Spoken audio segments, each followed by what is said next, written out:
And to be fair, with such a nice course in Nakuru Golf Club, which I really love, I really enjoyed the first 9, then went to the second 9. The rains were coming, but all factors being constant and the rain holding, we finished in good time just before the rain came down. Actually, I didn't expect this, but during the day I had a very nice course during the day. Me and my team, we had a very enjoyable day. We enjoyed the course. The weather was good, and we really enjoyed the company. As First Assurance, we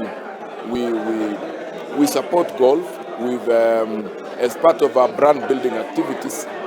We have got many of our clients, partners, and potential clients who play golf, and we take our brand out there to the market using golf as one of those avenues.